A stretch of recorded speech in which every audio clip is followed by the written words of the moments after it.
ব্রেনের সামন দিয়ে একটা গুলি বেড়ে পিছন দিয়ে চলে যায়, ব্রেন ম্যাটার ড্যামেজ হয়ে হাড় সহ ড্যামেজ হয়ে গিয়েছিল। আমরা ইমিডিয়েট সার্জারি করি, তার ব্রেনের একটা বোনসের একটা অংশ আমরা খুলে রেখে দিই। কাজল নামের যে ছেলেটি আজকে আমরা ব্যাংকক পাঠালাম, সে আমাদের হাসপাতালে নিউরোসায়েন্স ইনস্টিটিউটে 6ই অগাস্ট মাথায় গুলি নিয়ে আমাদের হাসপাতালে ভর্তি হয়। তো মাথায় গুলি লাগার ফলে তার কিছুটা মস্তিষ্ক ব্রেন ম্যাটার বাইরে গেছিলো এবং একসারি স্কাল অনেকটা ড্যামেজ হয়ে গেছিলো এবং এর ফলে সে অজ্ঞান হয়ে গেল। তো সে অবস্থায় আমরা তাকে ভর্তি করে সাথে সাথে অপারেশন করে আমার থেকে আইসিইউতে নিয়ে যাই। যখন সে ভর্তি হয় তার জ্ঞানের মাত্রা ছিল 3, মানে একেবারেই ছিল না, নাই বললে চলে। সে মেশিনে ভেন্টিলেটরে ছিল, কিন্তু আমাদের চিকিৎসার ফলে, আমাদের সার্জন যারা ছিল, চিকিৎসার ফলে এই কাজল আস্তে আস্তে আস্তে তার ভালোর দিকে যায় এবং আজকে আমরা যখন তাকে পাঠাচ্ছি তখন সে কথা বুঝে, কথা বলার চেষ্টা করে এবং আমরা যদি বলি হাত ধরেন সে হাত ধরে। এতটুকু অবস্থা যে, আর কাজল আমাদের মেশিনে ছিল, মেশিন থেকে বের করেছি, এখন অ্যাটমসফিয়ার এয়ারে আছে। কাজে এতটুকু অবস্থায় আমরা তাকে পাঠালাম। তার ব্রেনের বাম দিকে ম্যাসিভ ড্যামেজ হয়ে গেছে আর ডান দিক তার প্যারালাইসিস হয়ে গেছে।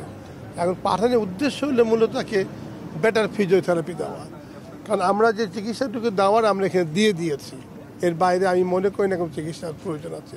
6 তারিখে আমাদের কাজল মিয়া যখন আমাদের কাছে আসে গুলিবিদ্ধ হয়ে, তখন ওর জ্ঞানের মাত্রা ছিল 3, স্যার যেটা বলল, ওর ব্রেনের সামন দিয়ে একটা গুলি বেড়ে পিছন দিয়ে চলে যায়, ব্রেন ম্যাটার ড্যামেজ হয়ে হাড় সহ ড্যামেজ হয়ে গিয়েছিল। আমরা ইমিডিয়েট সার্জারি করি, তার ব্রেনের একটা বোনসের একটা অংশ আমরা খুলে রেখে দিই। দেওয়ার পর তাকে আইসিইউ সাপোর্টে রাখা হয়। রাখার পর সে আইসিইউ সাপোর্টেই থাকে, দিনে দিনে সে মোটামুটি ইমপ্রুভ করে যায়। এরপর একটা পর্যায়ে তার জ্ঞানের মাত্রা অনেক ইমপ্রুভ করে যায়। আমরা সেকেন্ড সার্জারি করি, যেটা তার হলো ব্রেনের হাড়টা আবার লাগাই দেয়। এটা আমাদের প্রসিডিউরের মধ্যে পড়ে। লাগানোর পর ও আরও ইমপ্রুভ করে যায়, এমনকি ও কমেন্ট ফলো করে, ওর ওয়াইফের সাথে কথা বলে, খায়, সবই ঠিক ছিল। বাট লাস্ট 3 days ago তার সেপ্টিসেমিক শক হয়ে যায়। জ্বর থেকে সেপ্টিসেমিক শক আমরা যেটা বলি, এইটা ডেভেলপ করে, সাথে তার প্লুরাল ইফিউশন, লাংসে পানিও আসে। এটার পরিপ্রেক্ষিতে তার জ্ঞানের মাত্রাটা একবারে কমে যায়। সো আমরা সাথে সাথে মেডিকেল বোর্ড, আমাদের স্যারেরা সাথে সাথে মেডিকেল বোর্ড ডাকলেন। বোর্ডে আমাদের ডিসিশন হলো যে তাকে আমরা দেশের বাইরে নিয়ে যাব, এবং সেটা নর্মাল ফ্লাইটে হবে না, এয়ার অ্যাম্বুলেন্সে করে নিয়ে যাব। সো স্যাররা সাথে সাথে ঊর্ধ্বতন কর্তৃপক্ষের সাথে যোগাযোগ করার ফলে খুব তড়িৎ গতিতে আমাদের এই কাজটা আসলে অকল্পনীয় যে একদিনের মাথায় আমরা তাকে পাঠাতে পারলাম। এটা আপনাদের সকলের সহযোগিতা এবং আমাদের স্যারদের সহযোগিতার কারণে আমরা এটা পেয়েছি, মন্ত্রণালয়ের সদিচ্ছার কারণে আমাদের এটা সম্ভব হয়েছে।